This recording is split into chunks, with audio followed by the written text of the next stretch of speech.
Welcome back, my curious souls. Today, we're walking through misty woods and hidden shadows to explore a chilling collection of true crime cases that span decades, all connected by one of America's most beloved natural wonders. The Appalachian Trail. This isn't just one story. It's two unsolved murders, and one pending case, recently shaken by a shocking breakthrough in forensic science. But wait, there's more.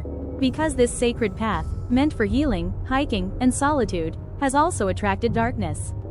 Confirmed killers have used this very trail as their hunting ground, and for some victims, the forest still keeps its secrets. The Appalachian Mountains are possibly the oldest on Earth, stretching from central Alabama to Quebec, Canada. A ridge of mystery and memory, where ancient paths have seen the footsteps of wanderers, warriors, and yes, even murderers. And while the Appalachian Trail is a sanctuary for many, it has also been the site of pain, violence, and vanishing lives. In August of 2011, hikers on the Old Hotel Trail in Virginia stumbled across a shallow grave just off the path. Inside was the body of 30-year-old Scott Stonewall Lilly, a solo section hiker who had started his Appalachian adventure just 45 days earlier. He was found near the Cow Camp Gap shelter, and the FBI would later rule his death a homicide, caused by suffocation. His gear was missing, his trail shoes, gone. His backpack, never found. But no signs of struggle. No suspects ever named, just silence and sorrow. Theories range from opportunistic violence to a townie attack. But the trail community still whispers his name in remembrance. Case 2. Louise Chaput, a 52-year-old psychologist and mother from Quebec, loved hiking in the White Mountains of New Hampshire. In November of 2001, she traveled to Pinkham Notch to take in the crisp air and find a moment of peace. She never checked in at her lodge that night. Her body was found 6 days later, stabbed multiple times, 200 feet off the Glen Brook Trail. Her keys, backpack, and personal items were never recovered. She was experienced, careful, and cherished by her family. The idea that she walked into a trap just steps from safety is chilling. And still, no one has been arrested in connection with her death. Case 3. In May of 1996, 24-year-old Julianne Williams and her partner, 26-year-old Lollie Winans, were enjoying a weekend in Shenandoah National Park. They never returned home. Their campsite, hidden and remote, became their tomb.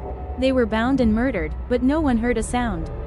For years, the case remained a mystery. Until 2024, when the FBI Richmond office finally got a break. DNA evidence pointed to a man named Walter Leo Jackson Sr., a convicted serial rapist from Ohio. He died in prison in 2018, never held accountable for the brutal murders he committed in those woods. Though he's gone, the case is finally closed. Their names, however, live on. These aren't the only tragedies along the Appalachian Trail. Over the years, Randall Lee Smith, Stephen Roy Carr, and James L. Jordan all made headlines after vicious and violent attacks. And even with only 9 recorded murders across decades, the weight of each one echoes deeply.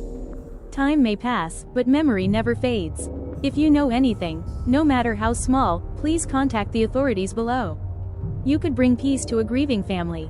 Scott Lilly, FBI, 1-800-CALL-FBI, Option 4, Louise Chaput, New Hampshire Cold Case Unit, 603-271-3658 or State Police, 800-525-5555.